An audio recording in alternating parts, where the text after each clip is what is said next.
wood that you can chop down out of your yard. Hmm. You can make a gas out of it and run it off wood gas. My question, though, is, if you're talking about post-apocalyptic times, I don't know any way that you can store enough.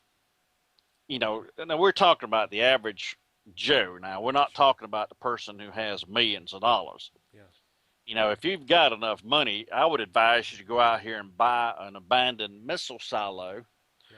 and put you in a condominium in that missile silo, have 20,000 gallons of water and 30,000 gallons of fuel, and you'll be ready to ride out the next 10 years without poking your head up off the ground. Yeah. But, for the average Joe, I think keeping your tanks full of gas all of the time is a good prepping solution. Hmm. I don't think storing gas is a real good solution for most people because I Sure. think in order to store gas, you've got to have tanks built to do that. Sure. Sure. And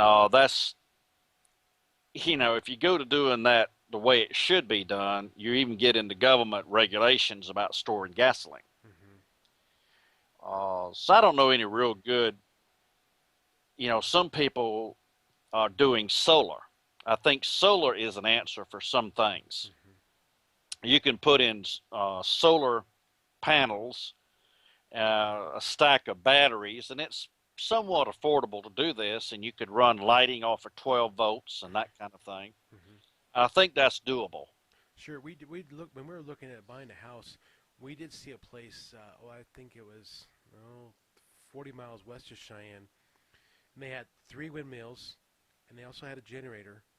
Plus, they also had a thing set up that you could get solar panels put on. He said the reason why he did that is it was going to cost more money. It was going to cost him almost $100,000 to get power to his house, and it only cost him $27,000 to get the wind generation and the batteries put in. They look like golf cart batteries, but he also had. Have you ever seen those? Those fire boxes. They're like a little mini shed. You throw wood in there, and then in the back there's like water that kind of runs up and down or something. There's like a little pump, and what that does, I've heard people doing this. It runs like it's like a 40 watt or 60 watt amount of power to run that little motor, and what that does, that little pump runs into your house, and to your register, into like your furnace or your hot water tank, and you can actually cut down on your gas bill. But you have to have the wood, Hmm. so it kind of depends. But I've seen it work, and you have hot water all the time, different things like that. Um, so this guy was pretty well set up. The only problem is during the summer, the wind doesn't blow in Wyoming like it does during the winter. So he's living. He uses his 5K generator during the summer for generation electricity. Of course, that's where you buy solar cells. You could do that. That being said, I think it's a good option, but then you're looking at money because I don't think the government gives credits now on wind power. Do they? Have you heard?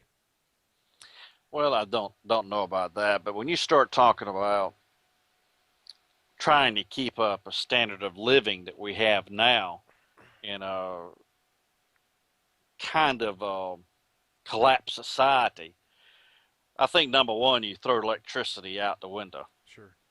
You're going to have to go to figuring out how to live without electricity. Hmm. Uh, Windmills, if you happen to be in the right place, you've spent enough money on that windmill, it might work for you. Hmm. But most people, the best they're going to be able to do is a 12-volt system, Sure. which is going to give them lights. But you're not going to have a system that you can run air conditioners and refrigerators and furnaces off of and this kind of thing. If a collapsed society happens, you're going back to living like you're camping. Yeah. And you have to think in terms of camping, not, oh, I'm going to turn on the 6 o'clock news and see what's happening. Yeah. That's just not going to be the way it is. So I think when we're talking about prepping, somewhere between camping and having a minimum amount of lighting is probably where most people are going to be. Sure. Sure. I like camping. I don't know if I want to do it in Wyoming in the wintertime, but I like camping during the summer. It's fun. Um, but yeah, that's one thing that we've looked at is having extra warm clothes. One of the things we look for during Black Friday in November is like Kohl's. They've had some really good deals on down blankets. So we picked up extra blankets like that because if let's say electricity is out, we can actually stay warm underneath the blankets or different things like that. Um, when we move from one house to another house, the house we have, we can put an insert in. Right now it's just for gas, but I kept all the wood, and I probably had maybe, I don't know, 4 or 5 cords of wood. So it's just a backup. And one of the things I had done is I actually had a little blower that blows through like 5 pipes, and so it's like a cradle, and it'll actually hold the wood, and then you can blow the heat in. So I got to thinking, well, if nothing else, we could run a little generator and have a little wood fire outside, and then blow the heat inside to your house to keep it warm. Um, just different things that are simple, but I'm trying to keep open so that if something did happen, we could do something. Well, I think probably one of the most practical things, as far as prepping goes, is if you can put in these wood burning fireplaces, Hmm. wood burning stoves, Sure.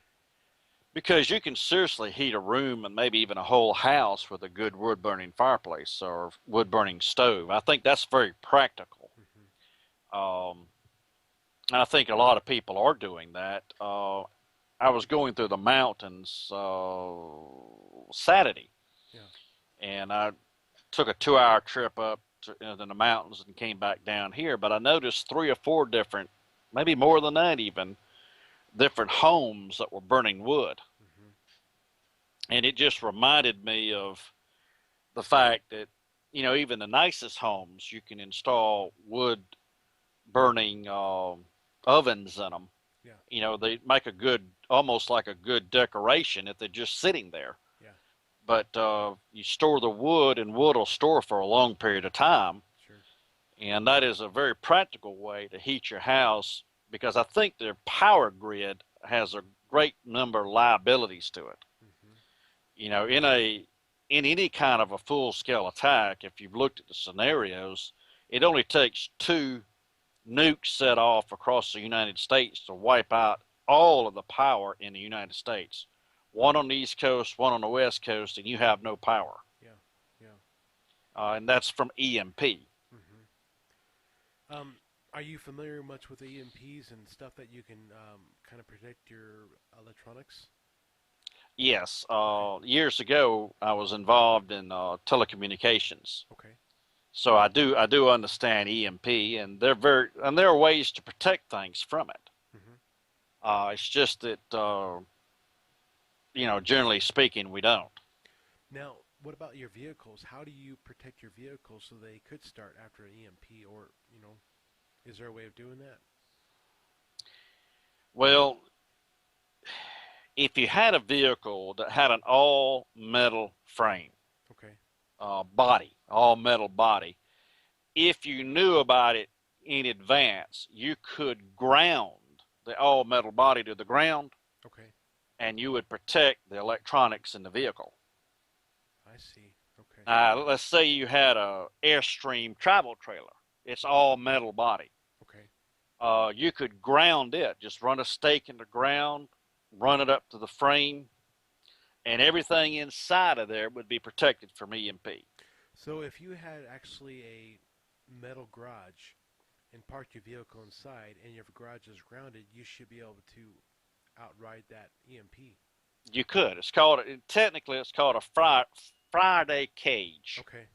So even if you have windows in there, you wouldn't have to worry about it coming through the windows as much? Well, what you could do is put screens up that Okay. attach to the metal. I see. I see. Okay. In theory, you could make a Friday cage out of a box with nothing but screen. And anything you put in that screened in box, as long as that box was grounded, no radio waves would go into that box. Interesting. Okay. Okay. That's some interesting things to think about because really, if you really wanted to, you could almost take what chicken wire and make your own screen in your garage. It need to be a little bit smaller than that, but regular house window screen would work. Okay. Well, that's a good You idea. know, in theory, copper was what you'd want to use, but regular old steel mesh screen will work. So you could just solder each section together and have it totally enclosed. Um, yeah, that'd Well, work. let me give you an example. Years ago, we used to tune some electronic equipment, and you couldn't have any radio wave interference. Okay. So what I did is I made a box large enough to put a workbench in, Okay. and I surrounded that box entirely with screen mesh, Okay. and I made the door with screen mesh. And when you would shut that door and get in that box, the box was all that screen was grounded to ground. I see. You couldn't pick up a radio station to save your life. Really? No radio waves, television waves would come into that box. Okay. So it was nil. We could tune the devices that we needed to tune without any outside interference. Okay. And that's called a Friday cage. Interesting. Okay. That's So anything that's metal and grounded will keep an electromagnetic pulse from going into it. that's really good to know because nowadays we don't have the electronics. Well, I mean, we have the electronics nowadays, unlike what we had back in the 50s. Now, when did they start putting electronics that could be fried in vehicles? Was it back in the 80s or 70s? When they started putting computers in them, And when do you think that was about? 70s? Was it I would 80s? think so, probably.